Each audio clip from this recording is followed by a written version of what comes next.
Hello my dear friend, आप लोगों का बूस्ट योर लाइफ में स्वागत है। और यहाँ पे हम लोग जो आज बुक पढ़ रहे हैं वो एक स्पिरिचुअल बुक है, ऑटोबायोग्राफी है वो ऑफ अ योगी, यानी कि योगी कथामृत, और जिसको लिखा है श्री परमहंस योगानंद जी ने।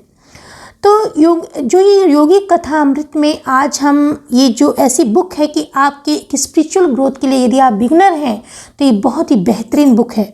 योगी कथामृत को आज आध्यात्मिक साहित्य के गौरव ग्रंथ के रूप में मान्यता प्राप्त है और ये एक शरीर की आत्मकथा से ज़्यादा एक आत्मा की कथा है, आत्मा का विज्ञान है।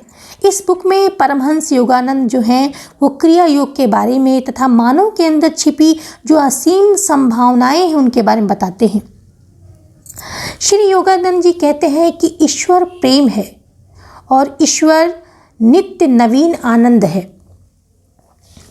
और वो अपने बचपन के बारे में बताते, अपने माता पिता के बारे में बताते हैं कि योगानंद जी का जन्म जो है ये पूर्वोत्तर भारत में हिमालय पर्वत श्रेणी के निकट स्थित गोरखपुर में हुआ और इनके 8 भाई बहन थे, 4 बहन 4 भाई।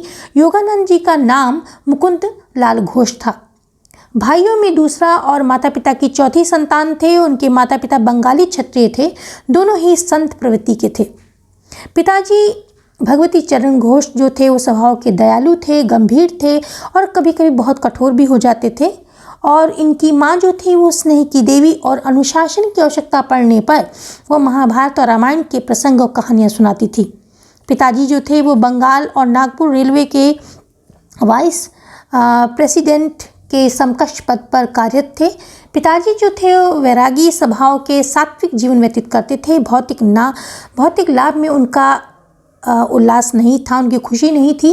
वे कहते थे व्यक्ति को समभाव में रहना चाहिए, लाभ और हानि में एक जैसे ही भाव में रहना है। मनुष्य संसार में खाली हाथ आता है और खाली हाथ जाता है। योगानंद जी के माता पिता के गुरु जो थे वो लाहिड़ी महाशय थे और इसके पीछे भी एक बहुत ही अच्छी एक खूबसूरत घटना है। एक व्यक्ति जिनका नाम था अविनाश बाबू, वे जो थे वो पिताजी के साथ कार्यरत थे।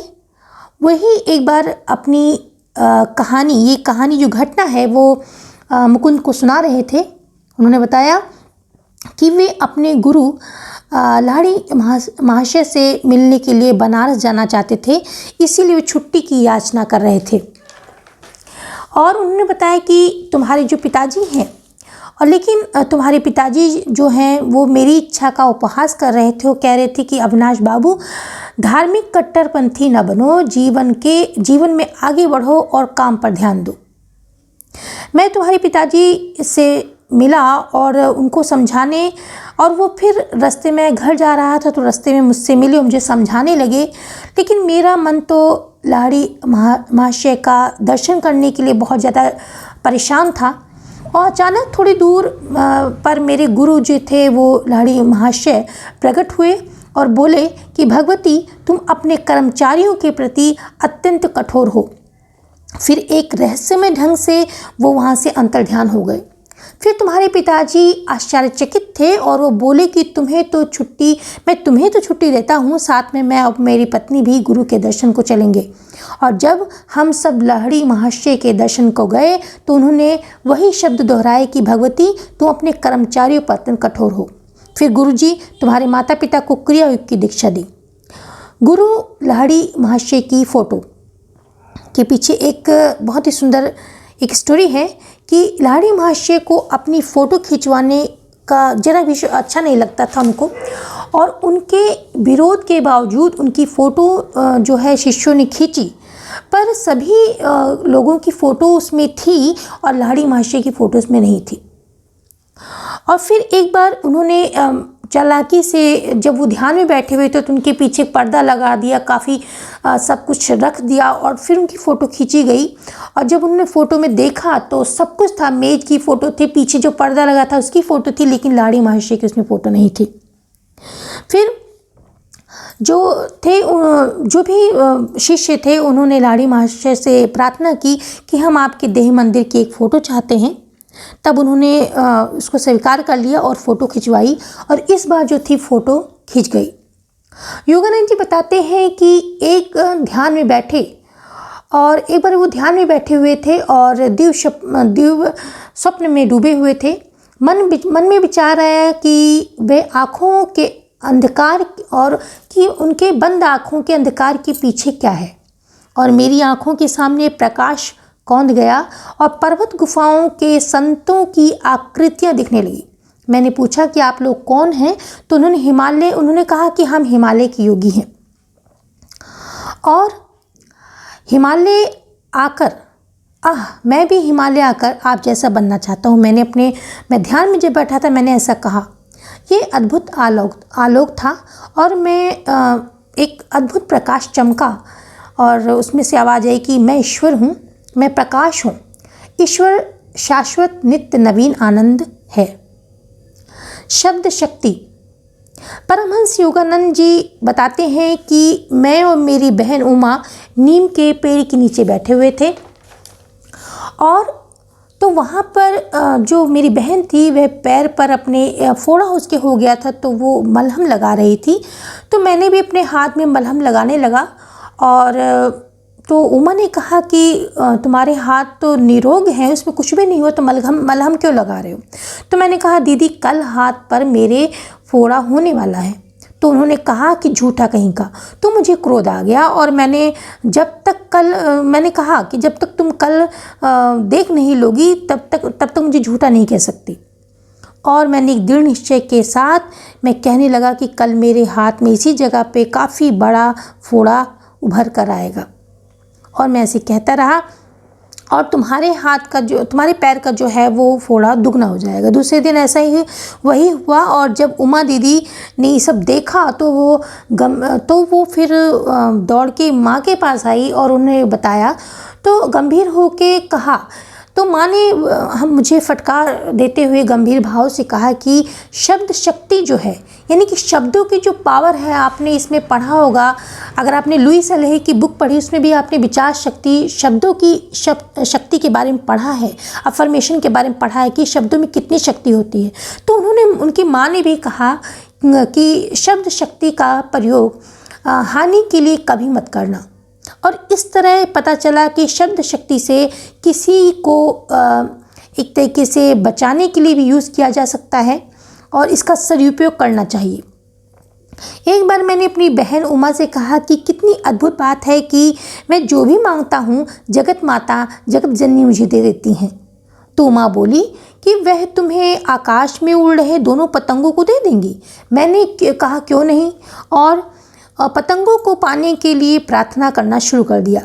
देखते ही देखते वही जो पतंग थी वो कट कर आई और हमारे सामने जो नागफनी का एक पेड़ था उस पर लिपट गई और मैंने आराम से उसको उठा लिया और दीदी को दे दिया।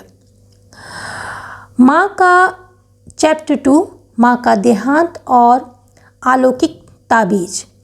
योगानंद जी कहते हैं कि हमारे घर में बड़े भाई आनंद की शादी का उत्सव होने वाला था। उत्सव से कुछ दिन पहले एक रात मैं और मेरे पिताजी सोए हुए थे। पलंग पर लगी मच्छरदानी की विचित्र फड़फड़ाहट से की धमनी से मेरी आँख खुल गई और मेरी माँ दिखाई पड़ी और उन्होंने कहा कि पिताजी को जगाओ। माँ की आवाज़ केवल एक फुसफुसाहट की तरह लग रही थी।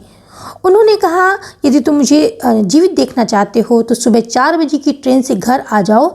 और जब हम घर पहुँचे तो माँ की मृत्यु हो चुकी थी और मैं एक तरह से मृत्यु प्राय होके बहुत गिर गया, ज़मीन पे गिर गया, बेहोश हो गया, रोने लगा बहुत ज़्यादा। और मैंने इतना रोया कि मेरी आर्त पुकारों से जो स्वर्ग की दीवारें थी वो भी हिल गईं और आखिर जगत जननी माँ को आना ही पड़ा। जगत जननी ने कहा कि मैं ही थी जिसने जन्म जन्मांतर से अनेक माताओं की स्नेह वात्सल्य के माध्यम से तुम्हारी देखभाल की है और उन खोए हुए जिन 2 सुंदर काले नैनों को तुम ढूंढ रहे हो उन्हें मेरी आँखों में देखो। माँ, मेरे बड़े भाई अनंत को और जो माँ जो थी वो मेरे बड़े भाई आनंद को एक ताबीज़ देकर गई थी और उन्होंने जो कि ताबीज़ देके गई थी जो कि मेरे भाई ने मुझे बाद में दिया और कहा कि उन्होंने कहा कि एक जो मेरे गुरुदेव हैं लाहिड़ी महाशय कहते हैं कि तुम्हारा पुत्र जो है योगी होगा और एक आध्यात्मिक इंजन बनकर वे अनेक आत्माओं को ईश्वर के साम्राज्य में ले जाएगा। ताबीज मेरे हाथों में आते ही ज्ञान का एक उज्जवल प्रकाश मुझ में छा गया और समय के साथ वह अलौकिक ताबीज अपने आप ही अदृश्य हो गया।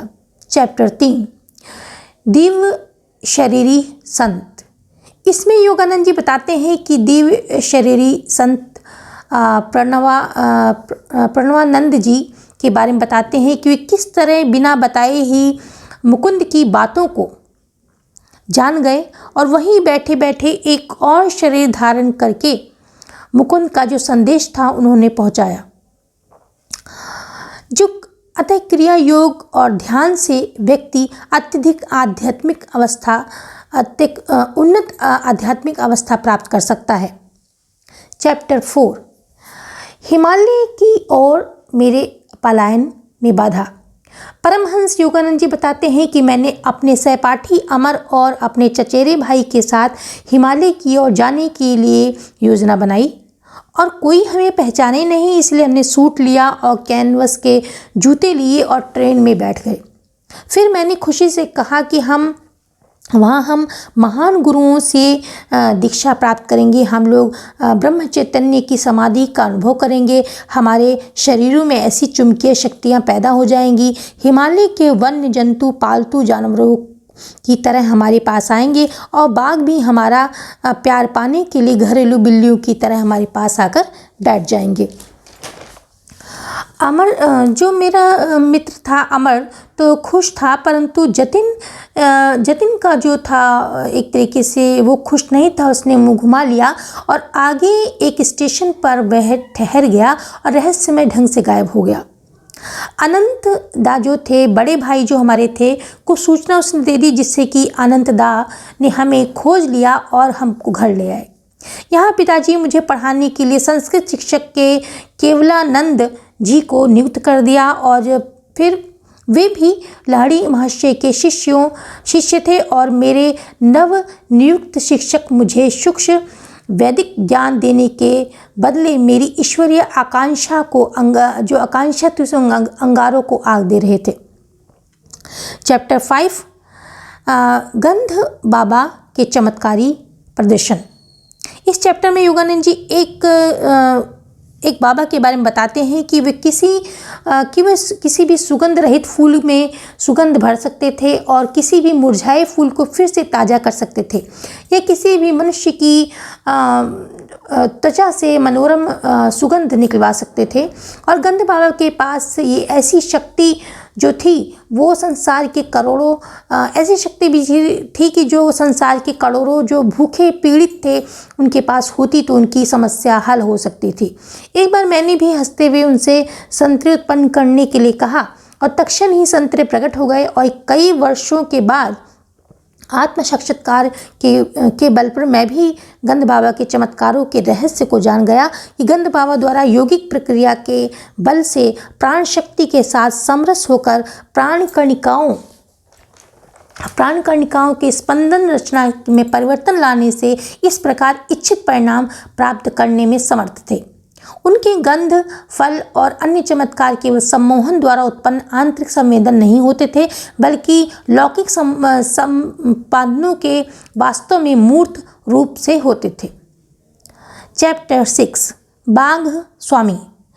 योगानंद जी बताते हैं कि यहाँ बताते हैं कि वे बाघ स्वामी से मिलने गए, जो कि रॉयल बाघ को अपने केवल हाथों से ही परास्त कर देते थे। उन्होंने बताया कि बाघों को परास्त करने से कोई आध्यात्मिक लाभ नहीं होगा और इससे अच्छा है कि मनुष्य के अंदर जो है, मनुष्य के मन में जो घूमने वाली इच्छा वासनाओं रूपी बाघों को परास्त किया जाए। यानी यहाँ ये कहने का तात्पर्य यही है कि मनुष्य जो है बाहर से उसकी इतनी लड़ाई नहीं है, जो स्वयं के भीतर उसकी लड़ाई है। अगर वो स्वयं को जीत जाता है, स्वयं की जो इच्छा वासनाएं जो बाघ घूम रहे हैं उसके मन में उसको परास्त कर देता है, तो आध्यात्मिक उन्नति करता है। चैप्टर 7 पलवनशील संत। भादुड़ी महाशय। पलवनशील संत जमीन से कई फुट ऊपर हवा में वो रुक सकते थे। वे प्राचीन अष्टांग योग के विभिन्न प्राणायाम विधियों के निशांत उसमें बहुत पारंगत थे और कुछ प्राणायामों के अभ्यास से योगियों के शरीर की जड़ता नष्ट हो जाती है तथा उनका शरीर हवा में उड़ जाता है या फिर मेढक की तरह वो यहाँ वहाँ से फुदकने लगते हैं। गुरुत्वाकर्षण का नियम उन पर लागू नहीं होता। चैप्टर 8 भारत में महान वैज्ञानिक सर जगदीश चंद्र बोस। यहाँ पर योगानंद जी बताते हैं कि परमहंस योगानंद जी बताते हैं कि एक बार उन्हें जगदीश चंद्र बोस के प्रयोगशाला में जाने का मौका मिला। उन्होंने कहा कि मैं इस फर्न के पौधे को कैस्कोग्राफ लगाता हूँ, उसकी गति विधियों का अनेक गुना परिवर्धित चित्र उभरेगा। और बोस महाशय ने कहा कि अब देखो इसे क्लोरोफॉर्म दूंगा और फिर उसका प्रभाव नष्ट करने वाली औषधि भी। क्लोरोफॉर्म के प्रभाव से विकास को पूर्णतः रोक दिया और थोड़ी दवा देने के बाद बोस महाशय ने फर्न के एक हिस्से में एक तीक्ष्ण औजार घुसा दिया और आकस्मिक फड़फड़ाहट से दर्द से वो पौधा जो था उसको हिलने लग गया, उसमें संकेत मिलने लग गया। उन्होंने टीन पर भी प्रयोग करके दिखाए और फिर जाकर देखा कि पूरी जो प्रकृति है, पूरी प्रकृति का प्रत्येक रूप जो है एक ही सूत्र में बंधा है। चैप्टर 9 परमहंस जी एक परमानंद मग्न भक्त और उनकी ईश्वर के साथ प्रेम लीला। मास्टर महाशय ने कहा कि बैठो छोटे महाशय, मैं अपनी जगत माता से बात कर रहा हूँ। तो मुझे लगा कि जगत माता की कभी मुझे दर्शन नहीं देती हैं। मैं रोने लगा और मैंने मास्टर महाशय से कहा कि जगत माता से मेरी मध्यस्थता करा दीजिए और माता से पूछिए क्या वो मुझ पर कृपा नहीं करेंगी, मुझ पर कृपा दृष्टि नहीं करेंगी।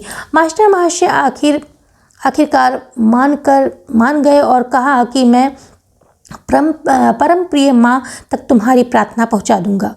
और फिर रात्रि में मैं ध्यान करने के लिए बैठा और तभी रात्रि का अंधकार अचानक अद्भुत दृश्य के साथ प्रकाश आभायुक्त जगत जननी मेरे सामने खड़ी थी और वह बोली कि मैंने सदा ही तुम्हें प्रेम किया है और मैं करती रहूँगी।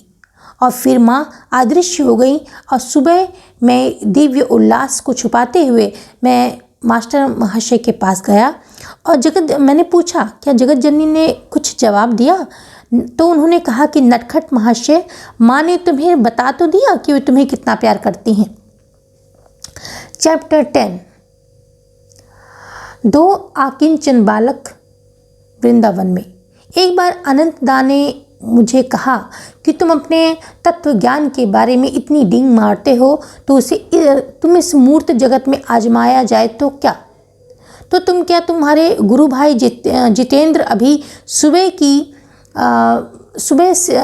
ही वृंदावन चले जाओ और तुम लोग अपने साथ कभी कोई एक भी पैसा, एक भी रुपया नहीं ले जाओगे और किसी से भिक्षा भी नहीं मांगोगे और ना पैसे की बात किसी से बताओगी। किसी भी परिस्थिति में तुम किसी से कुछ भी नहीं कहोगे। और अगर ये सारी शर्त पूरी की और तुम यहाँ रात को लौट कर आ जाओगे, सारी शर्त पूरी कर दोगे तो आज रात मैं तुम्हें गुरु मानकर दीक्षा ले लूँगा। और फिर जितेंद्र और मैं जो थे दोनों ही गाड़ी में बैठ गए और हमें ईश्वर पर पूर्ण विश्वास था। ईश्वर ने कई बार मेरी सहायता की थी और ट्रेन वृंदावन के लिए निकल पड़ी। तभी दो सज्जन हमारे पास जो सीट थी उस पर आकर बैठे और बोले कि आप दोनों बच्चे जो हैं वो चित्तचोर के सम्मोहन में अपने परिवारों से भागे हुए लगते हैं। मैं स्वयं भक्ति प्रधान मनुष्य हूँ और मेरे मन में आ रहा है कि तुम लोगों के लिए रहने खाने की व्यवस्था करूँ। तब ट्रेन रुकी और उन्होंने घोड़ा गाड़ी मंगाई और वृंदावन के आश्रम में हमें ले गए। वहाँ गौरी माँ थी उन्होंने हमारा स्वागत किया और फिर हम दोनों को वहाँ पे भोजन उन्होंने कराया। और हम जब हम भोजन करके बाहर निकले तो धूप तेज़ थी और अब बिना पैसों के हम लोग कहाँ जाएं। तो हम लोग एक पेड़ के नीचे खड़े थे। तो जितेंद्र ने कहा कि उन्होंने कहा कि अब हम लोग खाना तो खा लिए, अब आगे क्या होगा। तो जितेंद्र फिर शंका करने लगा। तो मैंने कहा कि जो ईश्वर है, ईश्वर ने हमारी जब खाने की व्यवस्था की है तो वो सारी व्यवस्था करेगा। तो ईश्वर ने हमारे खाने की व्यवस्था की है तो घूमने की भी व्यवस्था करेगा। तभी सामने से एक व्यक्ति, एक लड़का दिखाई पड़ा। उसने पास आकर कहा कि मैं दोपहर की उपासना में, ध्यान में मैंने आपको देखा और श्री कृष्ण प्रभु ने इसी पेड़ के नीचे आपको दिखाया और आपको गुरुदेव मैं प्राय ध्यान में देखता हूँ। यदि मैं आपको वृंदावन घुमाऊँ तो मुझे बहुत ही आनंद होगा। और रात को और फिर हम लोग उसके साथ घूमे वृंदावन में। और रात को वह युवक स्टेशन पर आया और मिठाई और कुछ रुपयों की गड्डी भी लेकर आया, हमको दिया। हमने मना किया लेकिन वो भावुक हो गया तो हमें लेना ही पड़ा। और फिर मैंने क्रिया योग की उसे दीक्षा दी और हम दोनों फिर आगरा के लिए ट्रेन में बैठ गए। और घर पहुंचने पर मैंने रुपयों की गड्डी जो थी आनंदा के सामने मेज पर बिखेर दी। और आनंदा जो थे आश्चर्यचकित होकर उन्होंने कहा और उन्हें उसी समय क्रिया योग की दीक्षा लेने के लिए कहा। और इस तरह मैं जो था वो अनचाहे 2 शिष्यों का भार मेरे कंधों पर मुझे लेना पड़ा। अपने गुरु के आश्रम में काल अवधि। श्री योगानंद जी बताते हैं कि जब मैं अपने गुरु युक्तेश्वर जी के पास पहुंचा तो गुरु जी ने मुझे आज्ञा सुना दी कि तुम अपनी शिक्षा जारी रखो। किसी दिन तुम पाश्चात्य जगत में जाना होगा। वहाँ के लोग जो हैं वो प्राचीन ज्ञान के प्रति अधिक ग्रहणशील होंगे। यदि अपरिचित हिंदू गुरु के पास विश्वविद्यालय की डिग्री होगी तो तुम कोलकाता में पढ़ो और जब चाहो तुम आश्रम में मिलने आ सकते हो। मैं ज़्यादातर गुरु के पास जाया करता था। मेरे गुरुजी जो थे उन्होंने कहा था कि गुरुजी कुछ अपने जीवन में, मैंने एक बार कहा कि गुरुजी कुछ अपने जीवन के बारे में बताइए। तो गुरुजी ने बताया कि मेरा नाम प्रियनाथ कडार था और मेरा जन्म जो था श्री रामपुर में हुआ और मेरे पिताजी धनवान व्यापारी थे। मेरी स्कूली पढ़ाई कम हुई, फिर गृहस्थ जीवन मैंने जिया और मेरी एक बेटी है जिसकी मैंने शादी कर दी है। और पत्नी की मृत्यु के बाद मैंने लाड़ी महाशय से क्रिया योग की दीक्षा ली और स्वामी परंपरा के अनुसार मैंने संन्यास ग्रहण किया। मैंने कहा कि गुरु अपने बचपन की कुछ कहानियाँ सुनाइए। तो उन्होंने बताया कि गुरुदेव ने बताया कि एक बार मेरी माँ, तो जो उनके गुरुदेव थे स्वामी युक्तेश्वर, उन्होंने बताया कि एक बार मेरी माँ ने मुझसे कहा कि कमरे में भूत है और डरावनी कहानी सुनाई। मुझे डराने की चेष्टा की। मैं तुरंत वहाँ गया और भूत को न पाकर निराशा प्रकट की। उसके बाद माँ ने मुझे कभी डरावनी कहानी नहीं सुनाई। अतः भय का सामना करो। इससे यही प्रेरणा मिलती है कि भय का सामना करो और वह तुम्हें सताना बंद कर देगा। एक बार गुरुदेव जो थे वो एक अनुपम व्याख्या उन्होंने की, एक चीज़ बताई कि उनके चरणों में शांतिपूर्वक मैं बैठा हुआ था। तभी एक जो मच्छर है वो वातावरण में घुस गया और मेरा ध्यान अपनी ओर आकर्षित करने लगा। और जैसे ही उसने अपनी विषैली सुई मेरे पैरों में चुभोई तो उसे मारने के लिए मैंने हाथ उठा लिया। तभी पतंजलि का वो अहिंसा सूत्र मुझे याद आ गया। गुरुदेव ने कहा कि तुमने अपना काम पूरा नहीं किया। गुरुदेव क्या आप मुझे प्राणहरण की समर्थन करते हैं? तो नहीं। तो उन्होंने कहा नहीं, लेकिन तुमने जो मन में तो उस पर प्रहार कर ही दिया था। तो उन्होंने कहा कि पतंजलि ने कहा है कि हिंसा की इच्छा जो है उसको भी त्याग दें। यानी कि ये नहीं कि आप मन में तो उसको मार रहे हैं, अगर आप हाथ उठाते हैं तब भी आपका कर्म हो जाएगा, अगर आप मन में सोचते हैं तब भी वो कर्म आपका हिंसा वाला होगा। तो वहाँ कहने की बजाय तो मैंने कहा क्या उसको वध करने की बजाय अपनी बलि दे देनी चाहिए? तो गुरुदेव ने कहा नहीं, मानव देह जो है वो अमूल्य है और मस्तिष्क और मेरुदंड में स्थित चक्रों के कारण जो ये विकास है की दृष्टि से मानव देह सबसे मूल्यवान है और ये चक्र जो है उन्नत साधक को ब्रह्म चैतन्य की उच्चतम स्थितियों में को प्राप्त करने और उन्हें अभियुक्त करने की क्षमता प्रदान करते हैं।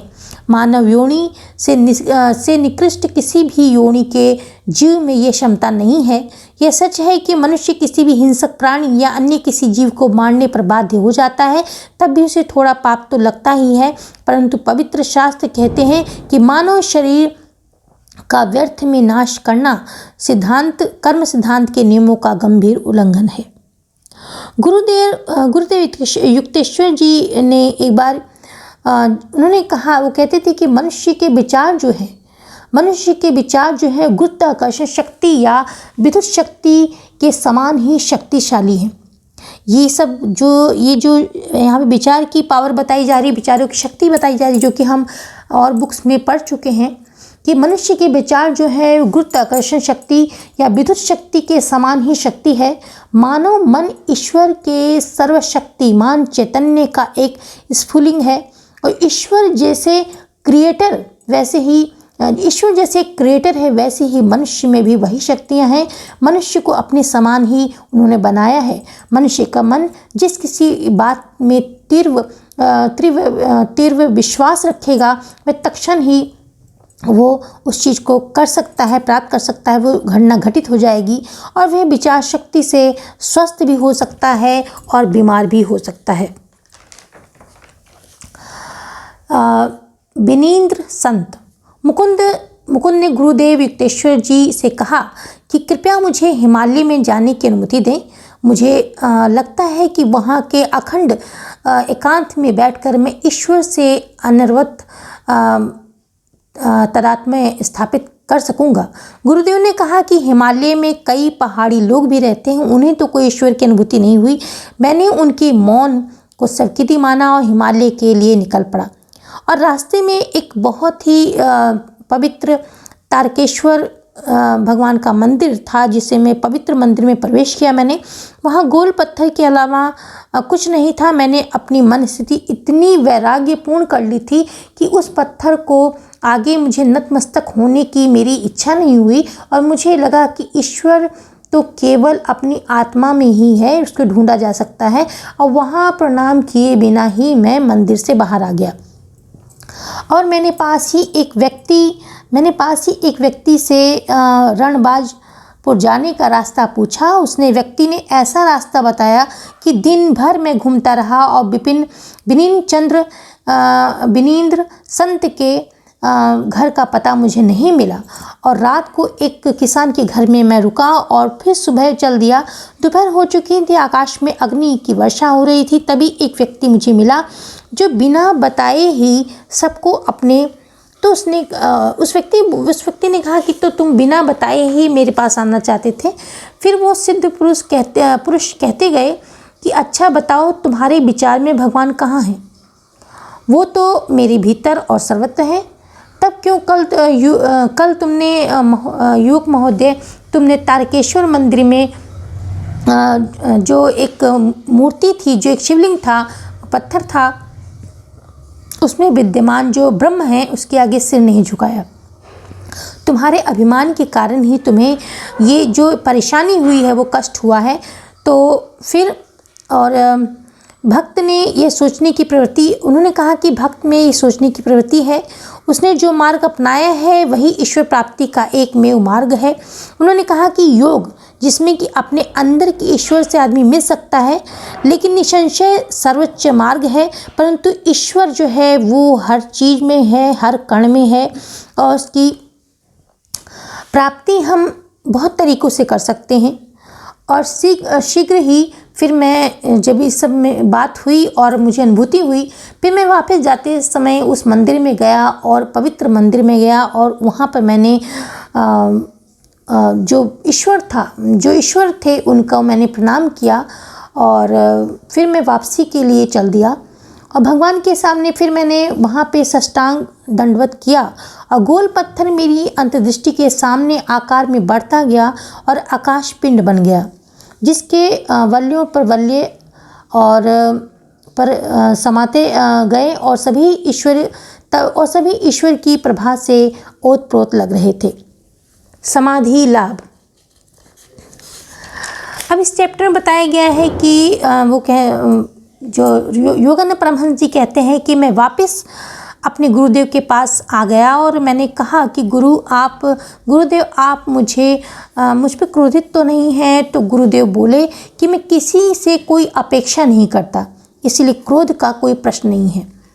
माय डियर फ्रेंड, यहाँ पे देखिए एक बहुत ही गहरी बात की गई है कि जब हम किसी से उम्मीद करते हैं, किसी से अपेक्षा करते हैं, तभी हमें क्रोध आता है। जब हम उम्मीद नहीं करते, किसी से अपेक्षा नहीं करते, तो वहीं ही क्रोध का अंत हो जाता है। तो उन्होंने कहा कि मैं किसी से कोई अपेक्षा नहीं करता, इसलिए क्रोध का कोई प्रश्न नहीं है। गुरुदेव का संदेह। गुरुदेव ने मुझे ध्यान के लिए कहते रहते थे। एक दिन गुरुदेव ने मुझे बुलाया और कहा कि नादान बच्चे, तुम्हें जो चाहिए था वे पर्वत में नहीं दे सके, तुम्हारे हृदय की लालसा अवश्य पूरी होगी। फिर धीरे धीरे उन्होंने मेरी छाती पर हृदय के पास थपथपाया और मैं समाधि अवस्था में आ गया और मैं वहाँ परमानंद में खो गया।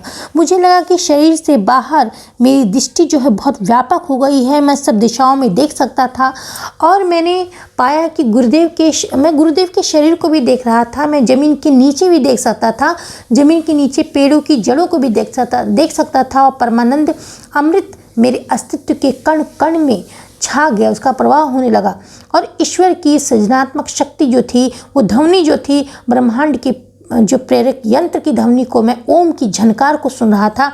और फिर अचानक श्वास मेरे फेफड़ों में लौट आई और मैं जान गया कि मेरे विराट और असीमित जो मैं देख रहा था सब चीज़ों को लुप्त हो गई हैं और फिर मैं देह पिंजड़े में बंद हो गया हूँ।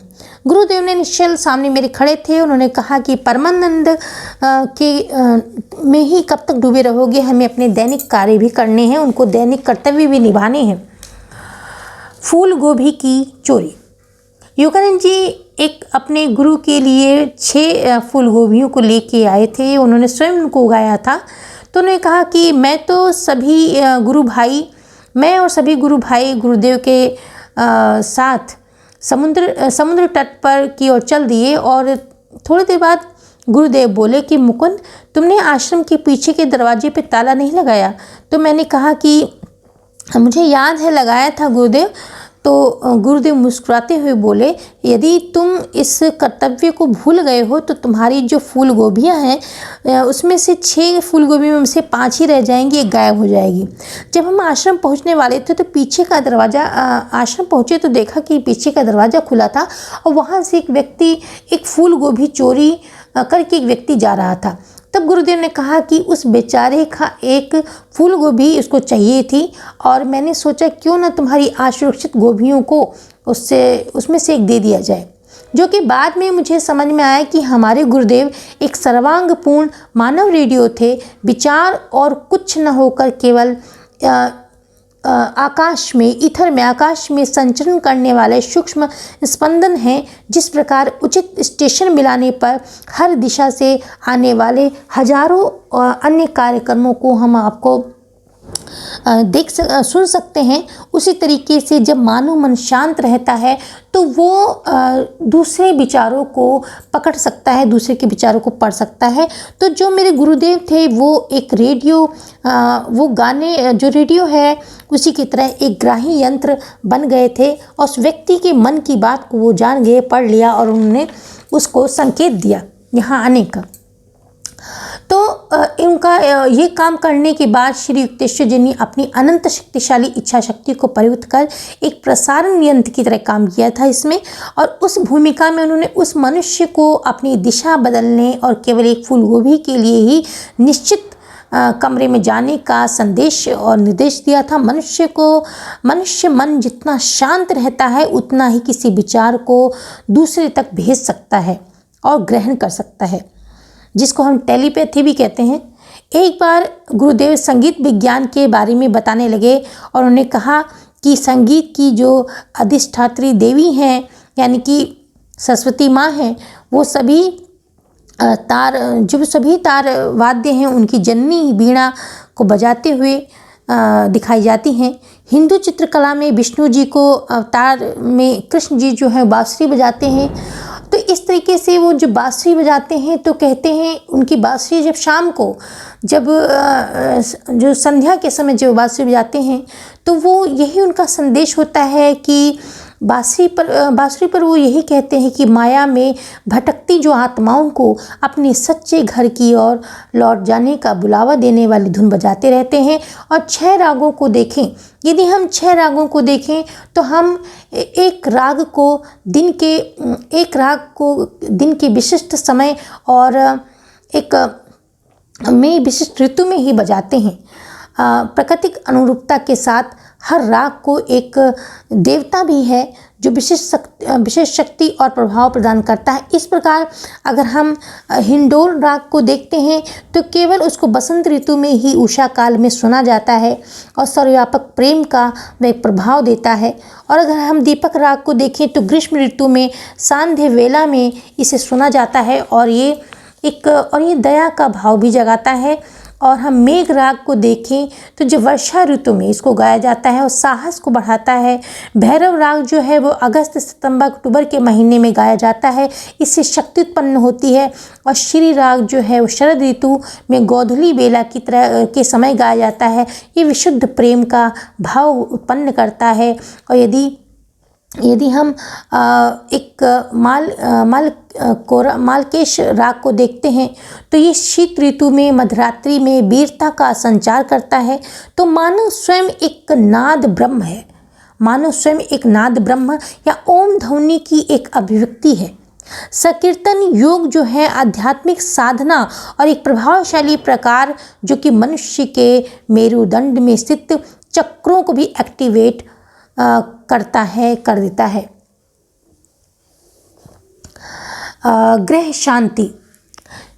गुरुदेव श्री युक्तेश्वर जी बताते हैं कि मनुष्य के सारे जो कष्ट हैं, दुख हैं, किसी प्रकार से प्रकृति के नियमों का उल्लंघन करने के कारण ही पैदा होते हैं। शास्त्र कहते हैं कि मनुष्य को प्रकृति के नियमों का पालन करना चाहिए और पर साथ ही ईश्वर की सर्वशक्तिमता में भी उसे अविश्वास से संदेह नहीं होना चाहिए और ये कहना चाहिए कि प्रभु आप में मेरा पूर्ण विश्वास है, मैं जानता हूँ कि आप मेरी सहायता करेंगे, परंतु मैं भी अपनी ओर से अपनी भूलों का परिमार्जन करने का पूरा प्रयास करूंगा। और अनेक उपायों द्वारा जैसे प्रार्थना द्वारा, इच्छा शक्ति द्वारा, योग साधना द्वारा, संतों के साथ सत्संग द्वारा, ग्रह शांति करने वाले कड़ों के द्वारा पहनने के द्वारा हम उन कर्मों को जो गत कर्मों के प्रतिकूल प्रभावों को कम किया जा सकता है या उन्हें पूरा ही समाप्त किया जा सकता है। जिस प्रकार घर के ऊपर तांबे की छड़ लगाकर, घर के छत पर तांबे की छड़ लगाकर घर पर गिरने वाली बिजली जो है उससे घर को बचाया जाता है, उसी तरह ही देह मंदिर को भी कुछ विशिष्ट उपायों से बचाया जा सकता है। विश्व में निरंतर विद्युत जो चुंबकीय किरणें हैं उनका संचार होता रहता है। ये किरणें जो है शरीरों पर अच्छा बुरा प्रभाव भी डालती हैं और युगों पूर्व हमारे ऋषि मुनियों ने सूक्ष्म वैश्विक विवरणों के प्रतिकूल किरणों के प्रतिकूल प्रभावों का सामना करने की समस्या करने के लिए जो ये समस्या आ जाती है इसको गहन चिंतन किया और उन्हें पता चला कि विशुद्ध धातुएं और एक ऐसे सूक्ष्म प्रकाश की किरणों का उत्सर्जन करती हैं जो ग्रहों के प्रतिकूल प्रभावों को निष्फल करने की प्रचंड शक्ति रखते हैं। जड़ी बूटियों के कई संयोग भी ये काम कर सकते हैं, परंतु इन सब में सबसे अधिक प्रभावशाली है 2 रत्ती से अधिक वजन के दोष रहित रत्न के योग्य रत्न धातु जड़ी बूटियों तभी असर करती हैं जब वे आवश्यक वजन की हों और उन्हें इस तरह पहना जाए कि वे आपकी त्वचा का स्पर्श करते रहें। चैप्टर 17। एक मुस्लिम चमत्कार प्रदर्शक। श्री युक्तेश्वर जी मेरे नए कमरे पर आए और वहाँ पर जब वो आए तो वहाँ पर मुस्कुराए और उन्हें एक घटना के बारे में बताया कि वहाँ पर उन्होंने बताया कि जहाँ तुम रहते हो वहाँ पे एक अफजल खान नाम का एक योगी रहता था और एक दिन उसकी अचानक ही हिंदू योगी के साथ उसकी भेंट हो गई और उसके फलस्वरूप उसे बहुत सारी सिद्धियां प्राप्त हो गई थी। उस हिंदू योगी ने उसे ये सिद्धि दी थी कि और सिद्धि दी और कहा कि इससे लोगों की भलाई के लिए उपयोग करना। लेकिन जो अफजल था वो जो अफजल था वो गुरु की चेतावनी के देने के भूल गया था उसको, और अपनी सिद्धि का जो था वो नाजायज़ फ़ायदा गलत उपयोग कर रहा था। वे जिस किसी वस्तु को छू लेता था, एक बार उठाकर वापस रख देता था, वो शीघ्र ही अदृश्य हो जाती थी और उसका पता लगाना असंभव था। और उसके कारनामों से हाहाकार मच गया। एक दिन अचानक ही अफजल के गुरु उसके सामने प्रकट हुए। उनकी आंखों से अंगारे बरस रहे थे और उन्होंने उससे कहा कि सिद्धियां लोगों की भलाई के लिए मैंने तुम्हें दी थी और इसका प्रयोग तुमने लोगों की उनको मतलब परेशान करने के लिए यूज़ किया है। तो ये फिर उन्होंने कहा कि मैं अब इन सब को तुमसे वापस ले रहा हूँ। और फिर अफजल ने उनसे माफ़ी मांगी। तब गुरुदेव ने कहा उन्होंने कहा कि अब तुम जो भी है अब तुमसे सिद्धियां छीन गई हैं, लेकिन तुम अब पर्वतों में जाके एकांत में ईश्वर का ध्यान करो और अपने आप को ईश्वर के प्रेम में लगाओ, और जिससे जीवन तुम्हारा जो है वो सफल होगा।